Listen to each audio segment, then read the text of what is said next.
श्री राम नाम ललाम जिनका सर्व मंगल धाम है। कर जोड़ उन सर्वेश को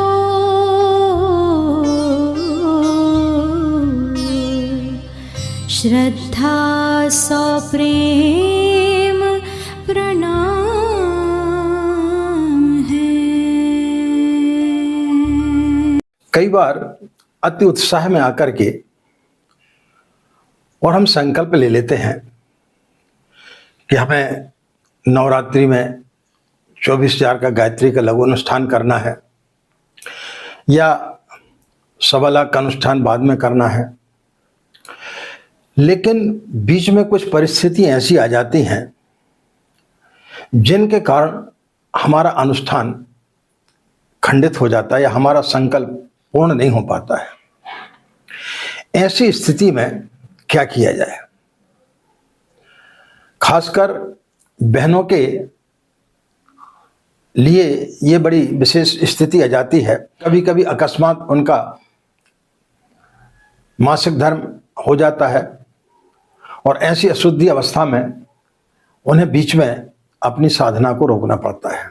तब फिर मन में कई प्रकार के विचार आते हैं कि हमारी साधना खंडित हो गई, हमें कोई पाप तो नहीं लग जाएगा, कहीं कोई गलती तो नहीं होगी हमसे।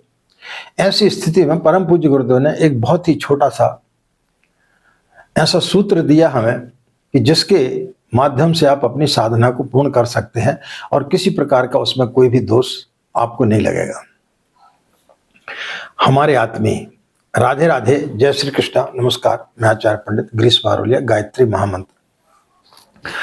ओम भूर्भुवः स्वः तत्सवितुर्वरेण्यं भर्गो देवस्य धीमहि धियो यो नः प्रचोदयात्। अखण्डमण्डलाकारं व्याप्तं येन चराचरं तत्पदं दर्शितं येन तस्मै श्री गुरवे नमः, तस्मै श्री गुरवे नमः। सर्वप्रथम आप सभी लोगों के लिए नवरात्रि की हार्दिक शुभकामनाएं। कई बार अति उत्साह में आकर के माताएं, बहनें, भाई लोग संकल्प ले लेते हैं कि नवरात्रि में हमको 24,000 का अनुष्ठान करना है।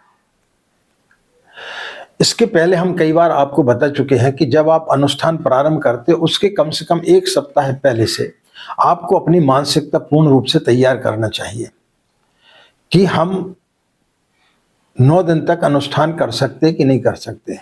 पहले आप जो है ना 27 माला का जाप करके देखें कि उसमें कितना समय लगता है और आप 27 माला का जाप कर सकते कि नहीं कर सकते हैं।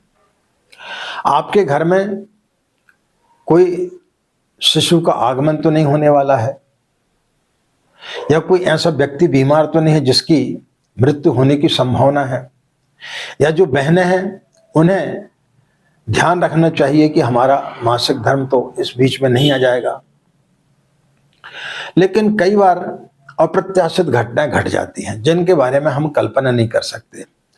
कई बार माताएं बहनें सोचती हैं कि इन 9 दिनों के बाद ही हमारा मासिक धर्म चालू होगा, लेकिन कभी कभी किसी को पहले आ जाता है। अब ऐसी स्थिति में बड़ा गड़बड़ हो जाता है कि 2 दिन शेष रह गए हैं, अब हमें अशुद्धि की अवस्था आ गई, अब क्या करें। कई बार हम उत्साह के साथ में साधना तो प्रारंभ कर दिए, लेकिन जन्म मृत्यु पर किसी का बस नहीं रहता। पता चला कि किसी की, हमारे परिवार में किसी की मृत्यु हो गई, अब सूदक लग गई। ऐसी स्थिति में हम क्या करें? तो बड़ी विषम परिस्थिति उत्पन्न हो जाती है।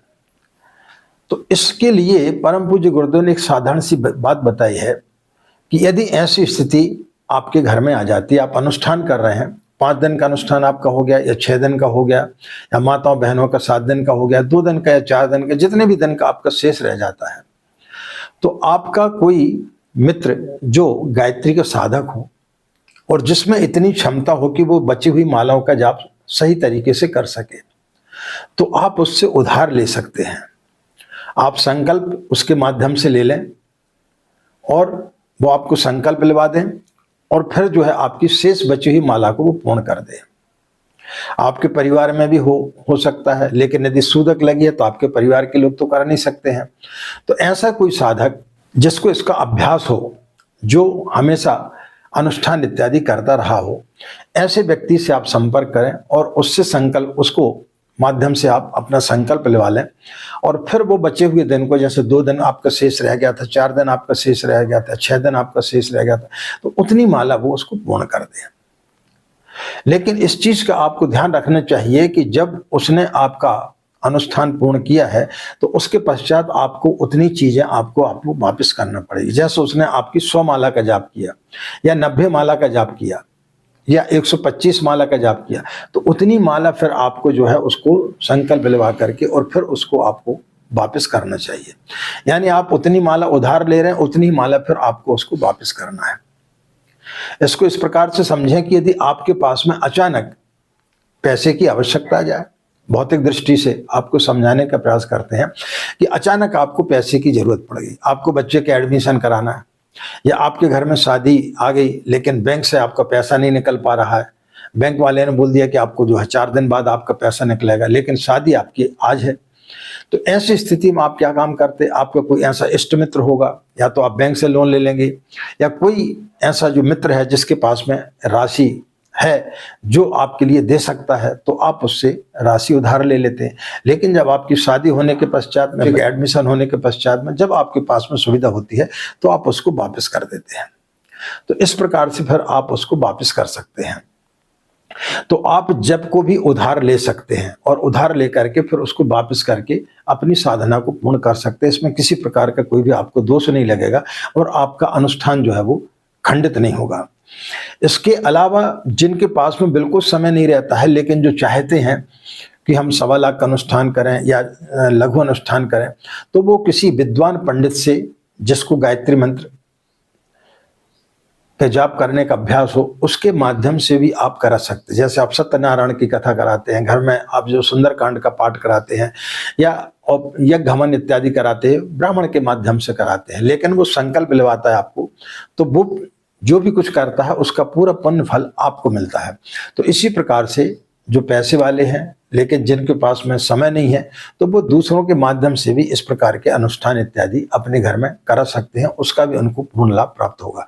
तो ये गुरुदेव ने एक छोटा सा ऐसा सूत्र बताया, इसके माध्यम से भी आप जप को उधार लेकर के और साधना अपनी पूर्ण कर सकते हैं। यदि किसी प्रकार का कोई भी व्यवधान आ गया, आपके घर में जन्म में मृत्यु हो गई, सूदक लग गई या बहनों का जो है अशुद्धि अवस्था आ गई, तो ऐसी स्थिति में आप कर सकते हैं। या जो नौकरी पेशे वाले रहते, कई बार उनको लगता है कि नहीं हमें कहीं 9 दिन में बाहर नहीं जाना, लेकिन अचानक आपके ऑफिस से फोन आ जाता है या आपको ऐसी स्थिति आ जाती है कि आपको कहीं 2 दिन के लिए बाहर जाना है, तो 2 दिन की आपकी साधना अधूरी रह जाती। तो उस प्रकार से आप ऐसी स्थिति में जब उधार लेकर के भी साधना पूर्ण कर सकते हैं।